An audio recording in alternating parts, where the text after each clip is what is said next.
Welcome to your favourite day of the week, everyone, where it's our favourite time of year again. We're leading up until Christmas every single day. We're going for a strange, funny, and just downright bizarre story which has happened in history. Yesterday we met the man who apparently found immortality, and today we're taking back the Holy Land with a sword and a frying pan. So let's see what's behind door number 7. The Tale of Margaret of Beverley.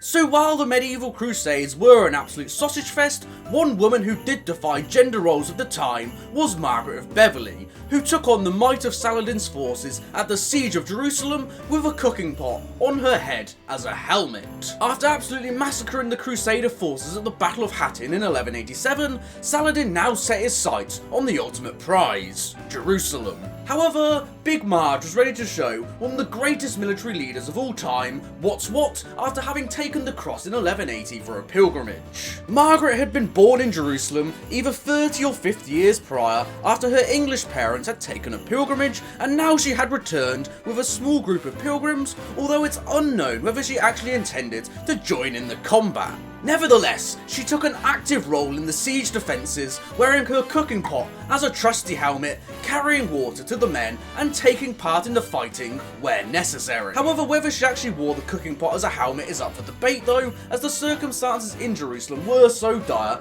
that people would have fashioned household items for weapons and armour, with others saying it reflects the stereotype of women at the time who were deemed an odd bunch if they were fighting, and they were usually unfit and relegating to helping the men on the battlefield.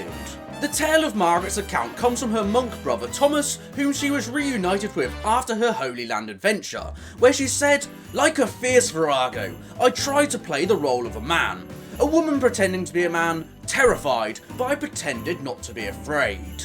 However, she was soon hit in the face from fragments from a siege engine, leaving her with a lifelong scar. Even though Big Marge had the biggest balls in the Holy Land, she was now out of action, meaning the defence crumbled. Saladin took the city, ransoming its inhabitants, and Big Marge even paid her own ransom to be released. Accompanied by pilgrims, Margaret set off for the city of Laodicea, where they were soon captured and enslaved by a group of Muslims, having to endure hard labour for the next year and a half before she was luckily freed by a rich official from the city Tyre, who granted her freedom as an act of celebrating the birth of his son. She soon made a solo trip to the city of Antioch to visit the tomb of her namesake, Saint Margaret of Antioch. However, while she was there, the city came under attack from Saladin's forces. However, Big Marge's massive aura managed to defend the city this time, and she took an active role in looting the dead.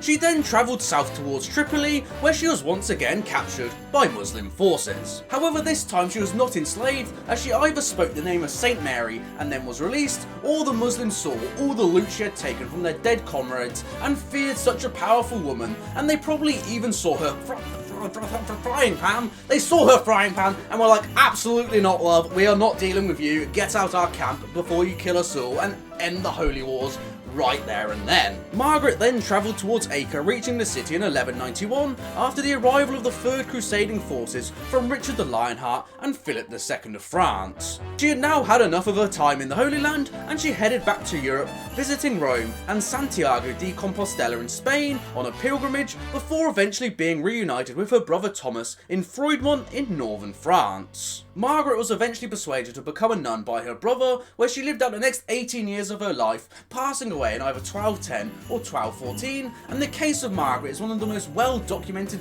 stories of a woman during the Crusades, and I'm not surprised, taking on the might of Saladin with a frying pan, you can't get more brave and courageous than that. Does make a bloody good helmet though. So I've been Jamie's Day, your favourite day of the week, and this was the tale of Margaret of Beverley and her frying pan in defence of Jerusalem. Thank you so much for watching, everyone, and join us all tomorrow, where we'll go through the man who just can't stop eating. And it's not me on Christmas dinner. I'll see you all then. Peace.